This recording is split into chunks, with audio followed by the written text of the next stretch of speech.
when you see really good swimmers, they make it look so simple, like, oh, he must be just really super fit. No, he really has great technique, and he makes it look so simple. And so that's the key, is really learning the technique, and which I'm still struggling with. I'm learning new things all the time.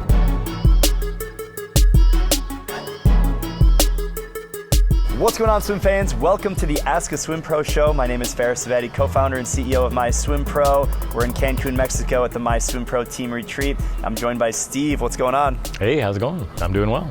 I'm doing pretty well. We're here in paradise. Can't go wrong here. It is beautiful here. Yeah. So, Steve, tell us about what you do at MySwimPro. So I am in product management. So, kind of what my main goal is to, look at the product roadmap, prioritize features and defects, bugs, issues that come up, and help the engineering team be kind of as efficient as possible in solving problems and delivering swim coaching to our members. Tell me about your swimming journey.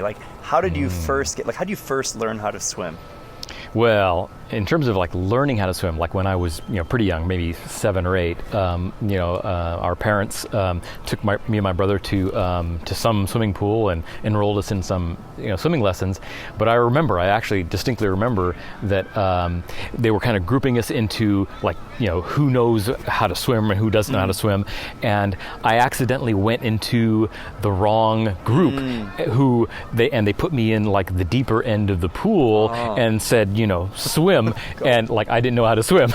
And so it was a little bit of a panic thing. And then they finally moved me back. But that actually was a little bit of a shock. And I hated swimming as a kid. And I never swam through school at all.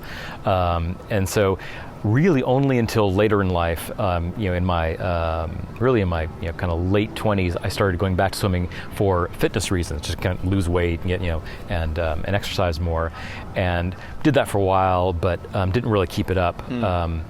But then I came back to swimming as a part of triathlon. Someone at work kind of roped me into doing a kind of a group triathlon, and so I started swimming again, which I really couldn't.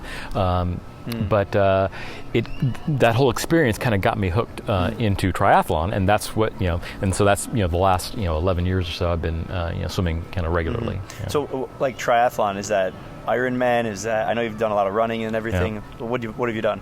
Yeah, so that first triathlon was a sprint triathlon. It was very short. I think it was a 500-yard swim in the San Francisco Bay, which is not the cleanest place to swim.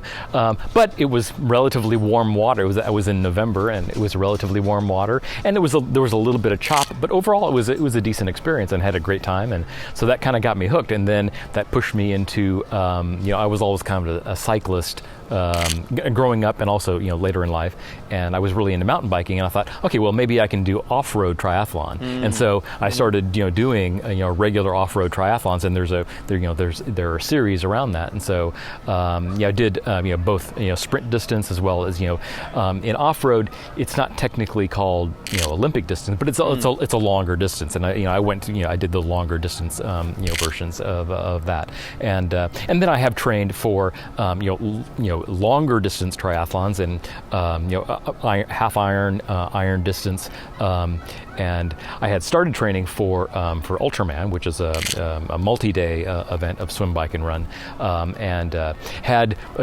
injuries kind of leading up to that, and then of course COVID came along, and I had to cut that back, but it's still on my bucket list to do. So with swimming, what's your current routine look like? How frequently? What does it look like? Yeah, so it's varied over the last year with the pandemic. But since I haven't set any kind of distance goals, I'm not training for a specific event right now. I'm just trying to keep fit and use swimming as a recovery from running and cycling. But I try to maintain some amount of swim fitness and working on technique, become more efficient in the water. So I typically do 3 or 4 swim workouts a week. They vary from anywhere from 16 to 2,500 in a kind of a structured, kind of a guided workout. Yeah. So on bigger weeks, I'll do 8, 9K. Slower weeks where I'm spending more time running or cycling, it'll be maybe 2 or 3K. So for those who are trying to get into swimming, but maybe they're running or cycling as their background, what advice would you offer? Well, really just kind of get in and do it. For I guess runners and cyclists who haven't ever swam before, it can feel like just a completely different thing. And the best advice is really just to kind of get in the water and just give it a try. And just realize that if you get in and you're feeling like frustrated, like you're feeling winded, like this is so hard, like I need to be in better shape, you actually maybe don't. You maybe are actually in really good shape.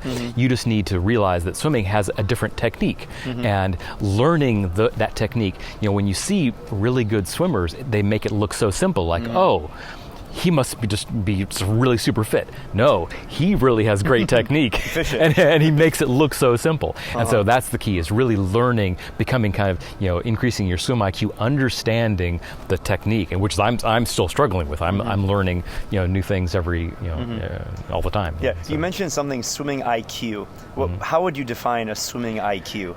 Well, really just understanding, even at the basic level, just the terminology of swimming. So when I think, to running and cycling, I mean, swimming actually probably has more terminology of types of drills and things. And so when someone says, IM or a FRIM, a non-swimmer would like, what's that? So there's just understanding the terminology and the different types of drills and names for things. And so there's So as a product guy, how do you bridge the gap between the swimming IQ meeting a product coming together?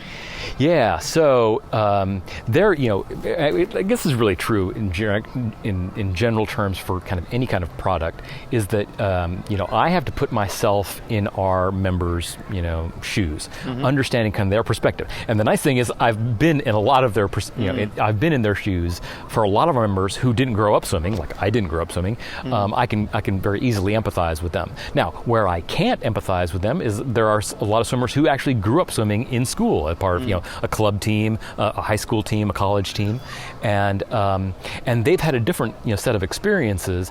And so for me, I have to explore that by talking to those kinds of members or talking to people who have had that similar experience to understand and really empathize with their needs and goals around swimming, and how to address their needs through various features and personalized coaching that that MySwimPro offers. Cool.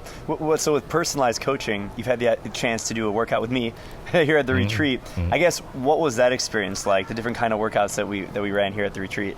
So it's obviously working with a coach, working with someone giving you kind of a guided workout is very different than swimming on your own. Yeah. And even working with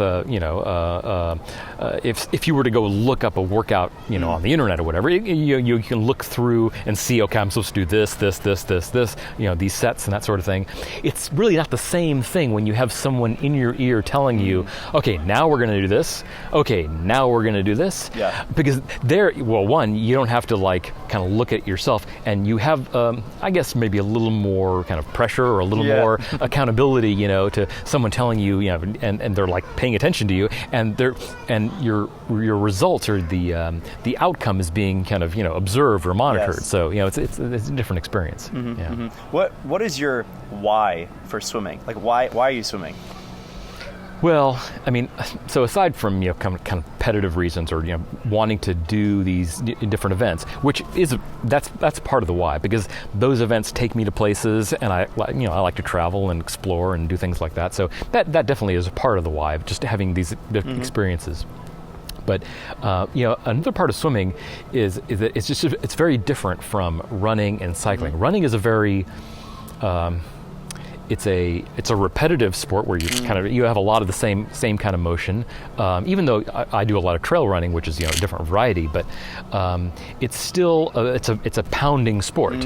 And cycling, very repetitive kind of sport, and you're kind of doing the same movements. Whereas with swimming, especially if you do more than one stroke, you're actually using a lot of your body in a lot of different ways. So cycling, running, I'm doing a lot of lower body stuff, and swimming, I'm doing kind of full body, but a lot more upper body and stuff. And so for me, it's just a great variety. It just feels really great to get in the water and do different things with my body. So sweet. So you've been able to do a lot of different fitness activities. Any memories in that journey that really stand out? There was a particular time where I had kind of a swimming breakthrough. It was in an off-road triathlon, and I had just come back from shoulder surgery. I had a mountain biking accident and had a separated shoulder. So I had some rehab and came back. This was my first triathlon after that surgery, and I didn't really know how I was going to do. And when I got into the water, this was in a lake. It was a lake swim, and it was a pretty cold water. It was mid 50s, kind of, at least at the start. But water temperature can vary throughout the lake, and I got into the maybe the first 300 yards or 300 yards of the swim, and the water just felt like it was getting colder and colder, and my hands started to kind of freeze up and lock up a little bit, and I just started thinking that maybe I can't finish this. Maybe I'm going to DNF. I'm going to not finish. But I just thought, let me just get through this, and I just kind of kept on going. But as I came around the last buoy to head back to the dock where it started, I was kind of swimming into the sun, and I had kind of just released kind of expectations that I had about that swim, and it sounds corny. I was like swimming toward the sun, and so I guess I just kind of relaxed, and I just kind of felt in flow, meaning that I started just swimming and just feeling really good and feeling almost kind of connected with the water. So I guess that's one of those moments that I really I strive for, and I call it a kind of a connected moment. I actually came out of the water. I was third out of the water, and I didn't realize that I was like passing people. And when I climbed up on the dock, and I'm running to transition, and I realized there's not a lot of people ahead of me, and I said, like, how did I do? And somebody said, yeah, you're third out, and so that was kind of a breakthrough, kind of an aha, kind of swimming event, an epiphany moment. You're just relaxing, connecting with the water, connecting with how you feel is really a lot, is a lot about swimming. Totally. Or swimming's about that. Yeah. So to wrap things up now, any shout outs? Well, so I guess if I were to shout out to anyone, it would be my my wife, who's kind of been through a lot of this with me, and kind of seen me go through a lot of training and a lot of just crazy hours of of workouts and going through lots of different gear and going different places. So she's kind of been there, kind of supporting me all along, and my whole family really. Gotta give a shout to them. Awesome. We're here in Cancun, Mexico, the MySwimPro retreat with Steve. Catch you guys later. Bye.